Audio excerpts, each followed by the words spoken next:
Class 8 NCERT English. It so happened. Chapter 8 Jalebis. By Ahmad Nadeem Kasmi, translated from the Urdu by Sufia Pathan. Now, let's start. Part 1. It happened many years ago. I was in the 5th standard at the government school, Kambelpur, now called Attack. One day, I went to school with 4 rupees in my pocket to pay the school fees and the fund. When I got there, I found that the teacher who collected the fees, Master Ghulam Muhammad, was on leave, and so the fees would be collected the next day. All through the day the coins simply sat in my pocket, but once school got over and I was outside, they began to speak.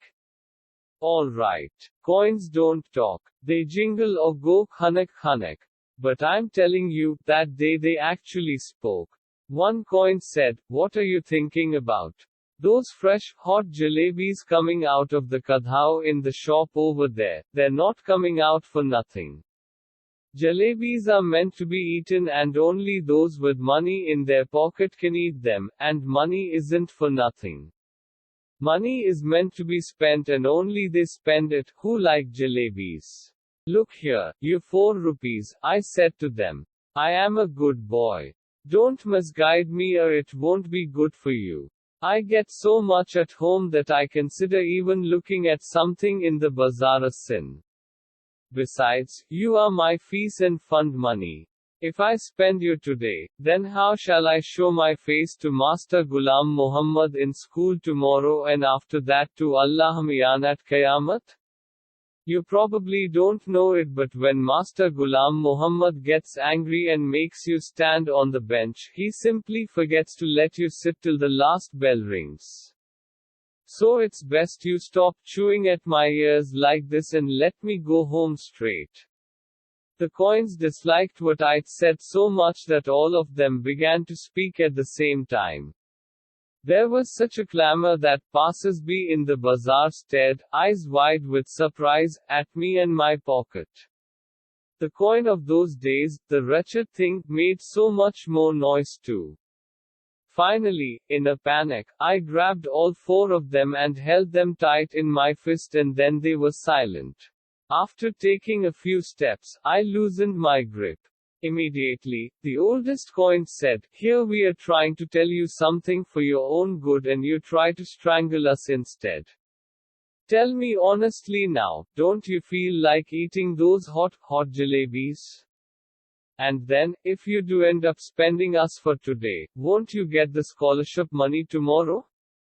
Sweets with the fees money, fees with the scholarship money." End of story. Kisa Khatam, Pesa Hazam. "What you're saying isn't right," I replied, "but it isn't that wrong either. Listen. Stop blabbering and let me think. I am not a common sort of boy. But then, these jalebis are no common sort of jalebis either. They're crisp, fresh and full of sweet syrup." My mouth watered, but I wasn't about to be swept away so easily. In school I was among the most promising students.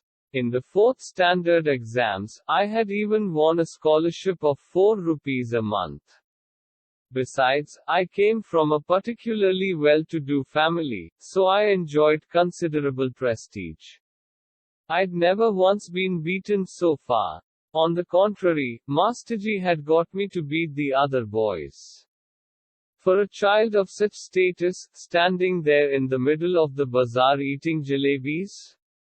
No, it wasn't right, I decided. I clenched the rupees in my fist and came home. The coins were so keen on being spent that day, they kept up their attempts at persuasion till their voices began to choke. When I reached home and sat on the bed, they began to speak. I went inside to have lunch, they began to shriek.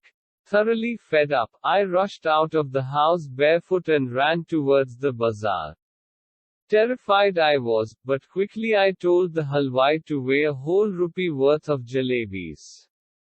His astonished look seemed to be asking where I had the handcart in which I would carry all those jalebis.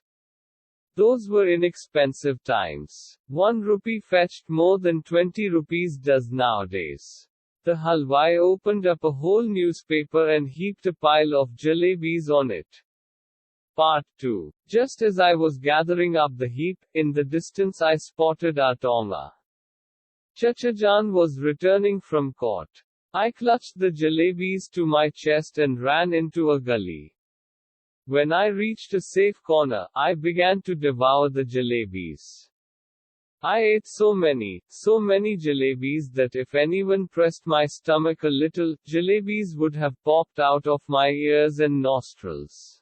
Very quickly, boys from the entire neighborhood assembled in the gully. By that time I was so pleased with my stomach full of jalebis that I got into the mood for some fun. I started handing out jalebis to the children around. Delighted they ran off, jumping and screaming, into the gullies. Soon a whole lot of other children appeared, probably having heard the good news from the others.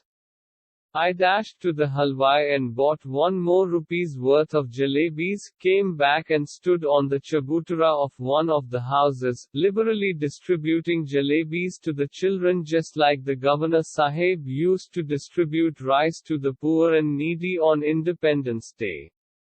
By now there was a huge mob of children around me. The beggars too launched an assault. If children could be elected to the assembly, my success would have been assured that day. Because one little signal from my jalebi-wielding hand and the mob would have been willing to kill and get killed for me. I bought jalebis for the remaining 2 rupees as well and distributed them.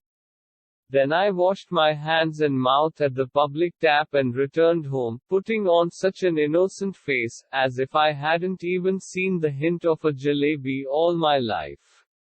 Jalebis I had gobbled up easily enough, but digesting them became another matter. With every breath came a burp, and with every burp, the danger of bringing out a jalebi or 2, the fear was killing me.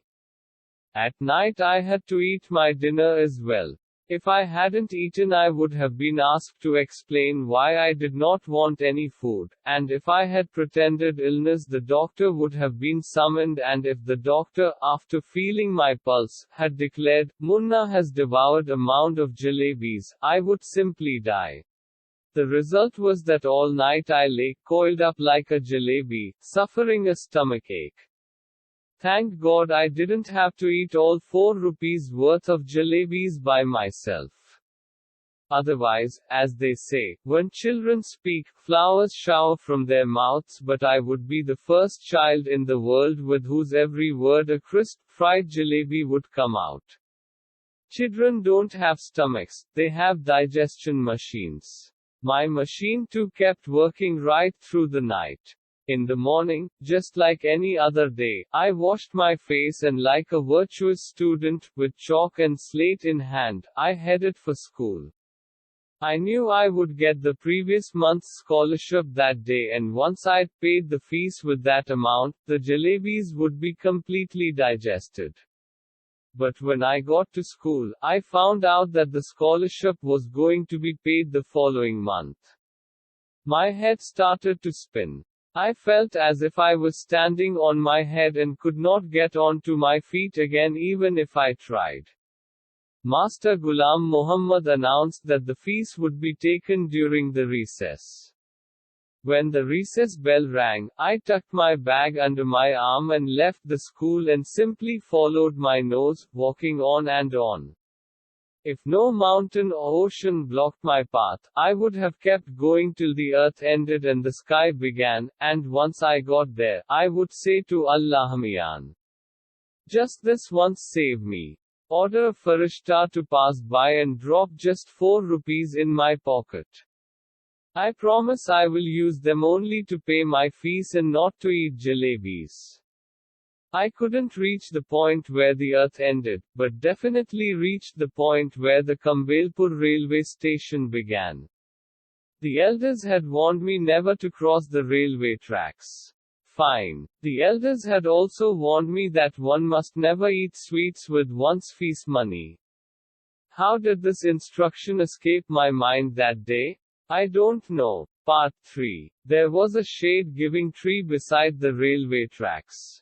I sat under it and wondered whether there could possibly be a more unfortunate child than me in this world. When the coins had first created a racket in my pocket, the entire matter seemed so simple and straightforward. Eat jalebis with the fees money and then pay the fees with the scholarship money. I thought that 2 and 2 added up to 4 and could never be 5. How was I to know that sometimes it added up to 5 as well? Had I known that I would get the scholarship the next month, I would have postponed my jalebi eating program to the next month as well. Now for the crime of eating a few jalebis, for the first time in my life I was absent from school, and crouching in the shade of a tree in a deserted corner of the railway station. Sitting there under the tree, at first I felt like crying. Then I felt like laughing when it struck me that the tears I was shedding were not tears but drops of jalebi syrup. From the jalebis my thoughts went to the fees, and from fees to Master Ghulam Muhammad's cane, and from his cane I thought of God. I closed my eyes, and began to pray. Allahumma, I'm a very good boy. I have memorized the entire namaz. I even know the last 10 surahs of the Quran by heart. If you wish, I can recite the entire Ayat al-Kursi for you just now. The need of your devoted servant is only the fees money that I ate the jalebis with. So alright, I admit I made a mistake. I didn't eat them all by myself, though I fed them to a whole lot of children too, but yes, it was a mistake. If I'd known the scholarship money would be given next month, I would neither have eaten them nor fed them to the others. Now you do one thing, just put 4 rupees in my bag. If there's a paisa more than 4 rupees I will be very displeased with you. I promise, if I ever eat sweets with my fees money again, then let a thief's punishment be my punishment. So, Allahumma, just this once, help me out. There is no shortage of anything in your treasury. Even our chaprasi takes a whole lot of money home every month, and Alaji, after all I am the nephew of a big officer. Won't you give me just 4 rupees? After the prayer I offered namaz, recited 10 surahs, Ayat al-Kursi, Kalma e Tayyib, in fact everything that I remembered. Then I blew over my bag saying Chew. Then, after saying Bismillah, I realized that what they said was only too true. No one can erase what fate has decreed. Forget 4 rupees, there weren't even 4 paise in my bag. Just a few textbooks and notebooks. 1 pencil, 1 sharpener, 1 IT card my mamu had sent me last Eid. I felt like crying as loudly as I could, but then I remembered that school must have ended and the children must be on their way home. Tired and defeated, I got up from there and walked to the bazaar and waited for the school bell to ring, so that when the children came out I too would walk home with them as if I had come straight from school. I didn't even realize that I was standing near the jalebiwala's shop. Suddenly, the halwai called out, Kyaun bhai, shall I weigh rupees worth? Don't want jalebis today? I felt like saying I won't eat your jalebis today, but I'd sure like to roast your liver and eat that instead. But I wasn't feeling too well that day, so I simply moved away. The next day I did the same thing. I got dressed and left home, went up to the school gate and then turned off to the railway station. Under the same tree I sat and began to say the same prayers. I repeatedly pleaded, Allahumma, at least give it to me today. Today is the 2nd day. Then I said, all right, come, let's play a game. I will go from here to that signal. You secretly place 4 rupees under this big rock. I will touch the signal and come back. What fun it will be if I pick up the rock and find 4 rupees underneath. So, are you ready? I am going towards the signal. 1, 2, 3. I went up to the signal and returned, smiling. But I could not find the courage to pick up the rock. What if the coins were not there? But then, I thought, what if they were? Finally, after saying Bismillah, when I lifted up the rock, this big hairy worm got up, and curling and twisting wriggled towards me. I screamed and ran away and once again touched the signal. Then, crawling on my hands and knees, I reached the tree. I tried my best not to let my eyes stray towards the rock. But as I picked up my bag and was about to leave, I had to look once again at the rock, and do you know what I saw there? I saw Mr. Worm coiled on it comfortably, staring at me. I walked away thinking, tomorrow I will do wuzu, wear clean clothes and come here.